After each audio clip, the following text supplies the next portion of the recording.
Part 3. The Lament of the Waning Light. And it was told, in the elder days, before sorrow took its throne, that humankind was drawn upon the world. They moved in gladness, their feet unshod upon the living earth.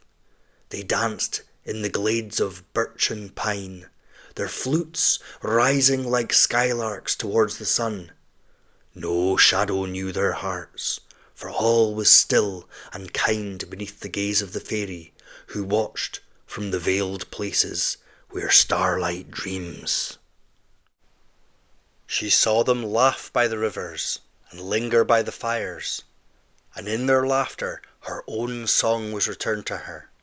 Thus she loved them as her children, for in them she saw the spark she had once wept into the scythe. But from the light of joy was born the shadow of longing. From longing came possession, and from possession envy took root, briar thorned with wrath. And the flutes were broken for the forging of swords, and the drums that had called to dancing now summoned the march to war. Blood fell upon the soil, and the soil kept the memory. Then the reaper walked once more upon the fields of man. He took no pride in the taking, nor joy in the harvest of his hand. For the droplet of the fairy's tear still shone upon his blade, and it tempered death with mercy. Each soul that passed beneath the curve of that light was gathered gently, as one gathers the petals of a fallen flower. When grief at last covered the world as ash upon a hearth, she came to the edge of all things, where the sea devours the stars and silence holds dominion. There the reaper stood, his scythe dim in the dusk. The fairy beheld what humankind had become, and her heart was as water, full and breaking. She wept upon the wind, and her tears became the rivers. She sighed into the leaves, and they whispered her name. Her anguish was of thunder and hail, and though the eyes of mortals no longer saw her, their heart still trembled with her remembrance. A kindness before parting, a breath of peace before the end. And she spake unto him, Is this the sum of what we made? Is mercy but a fading echo in the fields of wrath?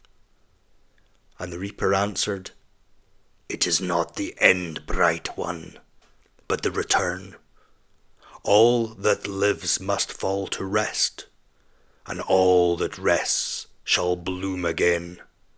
But thou too must return, for thy sorrow is the seed of the world's renewal. Then the fairy looked upon the broken earth and said, If I must die, let it grant life to the earth and all her children. She spread her wings, and her light became as a storm of gold. It fell upon the waters, the stones, the trembling roots, and her form was lost, but her essence went forth into every living thing.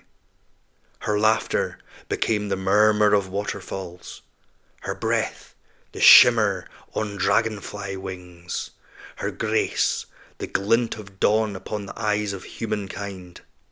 And the reaper bowed his head, for in that moment he understood that death was not ending, but the breath between heartbeats.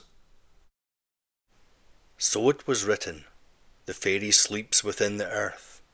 It is said that when the wind moves through the barley, or light shivers on a river's face, or kindness stirs without reason, it is she who passes. And when the reaper comes, he comes not in cruelty, but as a keeper of her gift, to lift each soul with gentle hands, as she once lifted the fallen stag. And thus was the circle bound, light to shadow, sorrow to grace. And the gods smiled, for their children had learnt that compassion is eternal, even beyond the veil.